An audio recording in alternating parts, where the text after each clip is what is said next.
Hi everyone. ഞാനിന്ന് വന്നിരിക്കുന്നത് ഒരു കാര്യം നിങ്ങളോട് പറയാൻ വേണ്ടിയിട്ടാണ്. അതിലുപരി ആദ്യമേ തന്നെ ഒരു കഥ പറഞ്ഞുകൊണ്ട് നമുക്ക് നമ്മുടെ വീഡിയോ സ്റ്റാർട്ട് ചെയ്യാം. എറണാകുളം ജില്ലയിലെ ഒരു ചെറിയ ഗ്രാമത്തിൽ ഒരു കുട്ടി താമസിച്ചിരുന്നു. അവൻ ചെറുപ്പത്തിലെ അവൻ്റെ അമ്മയുടെ കൂടെയായിരുന്നു കൂടുതലും ടൈം സ്പെൻഡ് ചെയ്തിരുന്നത്. അമ്മ അവന് പഠിപ്പിച്ചു കൊടുത്ത പാഠങ്ങളൊക്കെ പഠിച്ച് അവനാണെങ്കിൽ സ്കൂൾ ടോപ്പർ വരെ ആയതാണ്. എന്നിട്ടോ അവനാണെങ്കിൽ പഠിച്ച് 10ാം ക്ലാസ് പരീക്ഷ എത്തിയപ്പോൾ അവൻ്റെ എല്ലാ കാര്യവും കയ്യിൽ നിന്ന് പോയി. അവൻ്റെ ലക്ഷ്യം വെച്ചിരുന്ന മാർക്കോ ഒന്നും അവന് നേടാൻ പറ്റാത്ത അവസ്ഥയിലേക്ക് പോയി. അതിന് കാരണം അവനാണെങ്കിൽ ഒരു അസുഖം വന്നു. അതിനെയൊക്കെ തരണം ചെയ്ത് 7A+, അത് മോശം മാർക്കല്ല എങ്കിലും നേടിയെടുത്തു. അങ്ങനെ അസുഖം വന്ന് തളർന്നു പോയ അവൻ പിന്നെ അവന് കൂട്ടുകാരായിട്ടുണ്ടായിരുന്നത് തുടങ്ങിയ ഗുളികകളായിരുന്നു. പിന്നെ +1 +2 കടന്നു വന്നു. അവൻ +1 +2 പോയിട്ട് നല്ല മാർക്ക് സ്കോർ ചെയ്യാൻ പറ്റിയില്ല. പകുതി ദിവസം ആബ്സെൻ്റ് ആയിരുന്നു. അതിനിടയിൽ അവന് ഹോസ്പിറ്റലിൽ അഡ്മിറ്റായി. അങ്ങനെയൊക്കെ വന്ന സമയത്ത് അവൻ എക്സാം കംപ്ലീറ്റ് ആക്കാൻ പറ്റിയില്ല. അതുകൊണ്ട് അവനാണെങ്കിൽ ഇപ്പോൾ ഈ ഒരു യൂട്യൂബ് ചാനൽ തുടങ്ങി. ആ യൂട്യൂബ് ചാനലിൽ തരക്കേടില്ലാത്ത രീതിയിൽ വീഡിയോസ് അപ്ലോഡ് ചെയ്യാൻ തുടങ്ങി. ഇപ്പം നിങ്ങൾക്ക് ഏകദേശം മനസ്സിലായിട്ടുണ്ടാവും, ഞാൻ എൻ്റെ കഥ തന്നെയാണ് പറയണത്. അപ്പോൾ എൻ്റെ പേര് നിങ്ങൾക്കറിയാം, അരവിന്ദ് രഘു.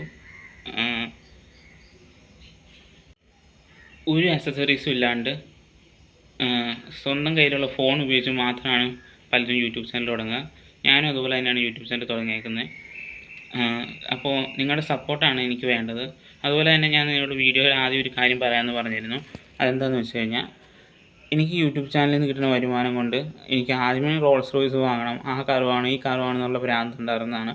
പിന്നെ അതങ്ങ് മാറി. ഇപ്പോൾ എനിക്ക് എൻ്റെ കയ്യിൽ ഉൾക്കൊള്ളുന്ന ഒരു മുതലാക്കി മെയിൻറ്റെയിൻ ചെയ്ത് കൊണ്ടു നടക്കാൻ പറ്റുന്ന ഒരു കാർ എടുക്കും. അതുപോലെ എനിക്കൊരു വീട് പണിയണം. അങ്ങനെ കുറച്ച് ആഗ്രഹങ്ങളുണ്ട്. അപ്പോൾ അത് തീർന്ന് കഴിഞ്ഞ് കഴിയുമ്പോൾ നമ്മൾ ഇതിനകത്ത് വരുന്ന ക്യാഷ്, അതായത് എൻ്റെ ആവശ്യങ്ങൾ കഴിഞ്ഞ് കഴിയുമ്പോൾ, ഞാൻ പറഞ്ഞല്ലോ എൻ്റെ ചെറിയ ആവശ്യങ്ങൾ മാത്രമാണ് ഞാൻ സാധിച്ചെടുക്കുകയുള്ളൂ. അപ്പോൾ അത് കഴിഞ്ഞ് കഴിയുമ്പോൾ കിട്ടുന്ന ക്യാഷ് മുഴുവൻ നമ്മൾ വേറെ ആൾക്ക് വേണ്ടിയിട്ട്, ആരെങ്കിലും ഒരു നേരത്തിന് ഭക്ഷണം കിട്ടാത്ത ഒരുപാട് ആൾക്കാർ നമ്മുടെ ഇന്ത്യയിൽ തന്നെ ഉണ്ട്. അപ്പോൾ അതുപോലെയുള്ള ആൾക്കാർക്ക് വേണ്ടി ചിലവഴിക്കും. പിന്നെ വീടില്ലാത്തവർക്ക് വീട് വെച്ച് കൊടുക്കണം. അതുപോലുള്ള കുറേ കാര്യങ്ങളുണ്ട്. അതുപോലെ തന്നെ എന്നെപ്പോലെ അസുഖം ബാധിച്ച, അല്ലെങ്കിൽ അസുഖം കാരണം ജീവിതത്തിൽ തളർന്നു പോയ ആൾക്കാരുണ്ട് ഒരുപാട് പേര്. അവർക്ക് എന്നെക്കൊണ്ട് എന്തെങ്കിലും ഹെൽപ്പ് ചെയ്യാൻ പറ്റുമെങ്കിൽ ഞാനത് ചെയ്യും. ഇത് ഞാൻ നിങ്ങൾക്ക് തരുന്ന വാക്കാണ്. അപ്പോൾ നിങ്ങൾ എന്നെ സപ്പോർട്ട് ചെയ്യുന്ന കാലത്തോളം നിങ്ങൾക്ക് ഇതിനകത്ത് പങ്കെടുക്കാൻ പറ്റും. കാരണം നിങ്ങൾ എന്നെ സപ്പോർട്ട് ചെയ്യുമ്പോൾ ഞാൻ അവരെ സഹായിക്കും. അപ്പോൾ നിങ്ങളും ഈ പ്രോസസ്സിൻ്റെ ഒരു ഭാഗമായി തീരും. അപ്പോൾ ഇതൊക്കെ ഇന്നത്തെ വീഡിയോയിൽ പറയാനുള്ളൂ. Signing off.